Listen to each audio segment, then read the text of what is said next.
За засгийн газрын хоролдооноор төрийн эмчийн тухай хуулийн төслийг хилцсэн хоролдоон дээр засгийн газрын гишүүдээс гаргасан саналыг тусган улсын их хурлд өргөн мэдүүлэхээр тогтлоо. Тэгэхээр Монгол улс өнөөдөр бол төр аймаг нийслэл сум дүүрэг гэдэг ингээд нийт 400 гаруй төрийн эмчийн хэлбэрүүлийн орон нутагт хариалгадж байгаа. Өөрөөр хэлбэл Монгол улсад төрийн эмч орон нутгийн эмч гэсэн ийм хоёр ойлголт зэрэгцэн орж байгаа юм. Тэгэхээр судлаачдын хэлж байгаа бол Монгол улс бол одоо үндсэн хууль зааснаар бол төрийн нэгдсэн тогтолцоотой улс, төрийн байгууллагын эмч нэгдвэл байна гэсэн ийм заалт байдаг. Үүнийг үндэслээд төрийн өмч гэсэн одоо нэгдвэл байхын зүйтэй гэдэг энэ ойлголтыг бол сүүлийн жилүүд ярьж эхэлсэн. Ингээд энийг л одоогийн үйлчилж байгаа төрийн болон орон нутгийн тухай өмчийн хуулийг өөрчилж төрийн өмчийн тухай хууль гэдэг нэг хууль болгоё. Орон нутгийн өмч гэсэн ойлголтыг одоо байхгүй болгоё гэдэг ийм үдсраны дагуу энэ хуулийн төслийг бол өргөн барихаар болж байгаа юм. За ингээд өмч салангад байгаагаар бол захиран зарцуулах эрх нь бол энэ 400 гаруй нэгж тусдаа орон нутагт ингэж байгаа учраас нэгдмэл бодлого явуулах үйл ажиллагааны хяналт тавих тал дээр бол ихэнх нь доголдол гарч байна гэж ингэж үзэж байгаа. За ингээд шинэ төслөөр бол Монгол улсын өмчийг Монгол улсын засгийн газар өмчлөн төрийн өмчийг захиран эзэмших эрхийг бол одоо орон нутаг эдэлнэ гэсэн ийм заалт байгаа. Төрийн өмчийн компани байгуулах тухай мөн хууль гарна. За улсын хурал одоо хорлоос гаргаж баталсан хуулийн дагуу төрийн өмчийг захиран зарцуулах эрхийг бол засгийн газар эдэлнэ. За дараа нь бол одоо эзэмших эрхийг бол орон нутаг, сум, аймаг, дүүрэг, хот ингээд эдлэхээр бол энэ хуулинд заагдж байгаа юм. Ингэснээр Монгол улсын төрийн өмч бол одоо нэгдсэн үйл ажиллагааны хэв шинжтэй болж захиран зарцуулах эрх нь ойлгомжтой хяналттай болно гэж ингэж үзэж байгаа юм. Ингээд энэ хуулийн төслийг бол улсын хурлд өргөн барин ингээд улсын хурлаар хэлцэх байх. Энэ бол одоо эдийн засгийн шинжилгээний бас томоохон салшгүй нэг хэсэг гэж ингэж үзэж байгаа юм. За дараагийн одоо бас анхаарал татсан асуудал бол 5 толгойн ордод хөрөнгө оруулагчтай яриа хэлцээний тухай асуудал байгаа.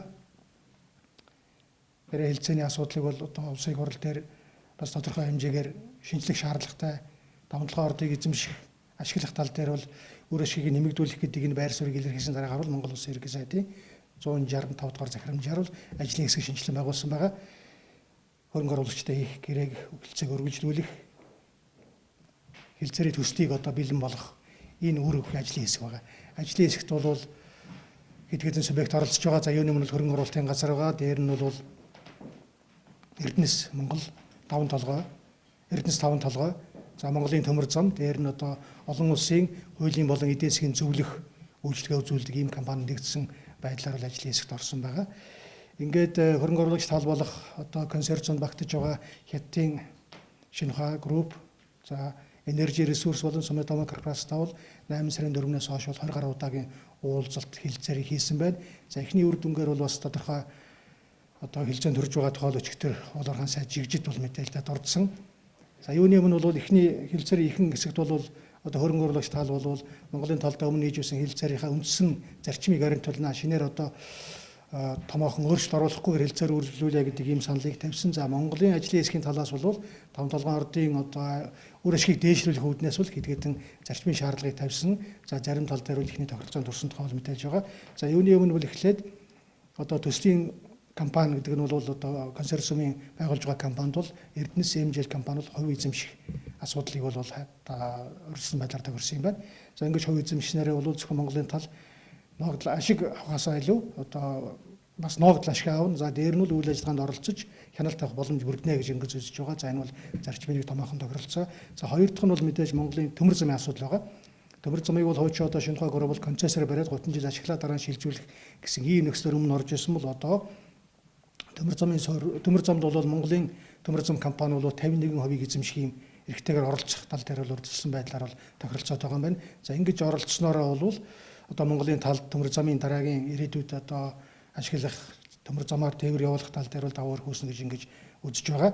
За энэ төмөр замын асуудал дээр бол одоо концессор бариха болж байгаа учраас Монголын төмөр зам Шинхua Group-тай хамтарч энэ төмөр замыг байгуулах тал дээр бол үргэлжлсэн байдлаар гэрээгээ үзгэсэн гэж ингэж хэлж байгаа. За дээр нь бол маркетинг борлуулалтын төсөлд Монголын тал одоо бас Эрдэнэс MGL компани бол 10 хүртэлийг эзэмшээ гэсэн ийм заалтын талаар бол ярилцж байгаа юм байна. За ингэх юм бол одоо борлуулалтын дээр Монголын тал өөрийнхөө байр суурийг илэрхийлэх хяналттай боломж бүрднэ гэж ингэж үзэж байна. За ингээд бол хэлцээр үргэлжилж байгаа. Ер нь бол ажлын хэсгийн тайлбарлаж байгаагаар бол одоо хэлцээр бол цаашид бас амжилттай үргэлжлэх юм нөхцөл болцоо байна гэсэн ийм танилцуулгыг хийсэн. Ингээд энэ танилцуулгын талаар засгийн газрын гишүүд өөрсдөө байр суурийг илэрхийллээ. Ингээд 5 толгой төсөл бол бас одоо боломжийн урагштай явж байна гэсэн ийм мэдээлэл бол ойлголт бол өчигдөр хоролдоон дээр засгийн газрын ажил авсан байна. Толгойноор оруулж үзэсгүй эсвэл дараагийн ээлжид толгойноор гэж. Толгой Эрдэнэс хэмжээл бол тэр төслийн компанид хувь эзэмшиг гэж байгаа нэг тэрийг бол талуудаа өрсөн байна. Хоёрдугаар нь төмөр зам дээр бол томоохон тохиролцоонд баг хүрээд байгаа юм байна. Тэр бол Монголын тал бол 51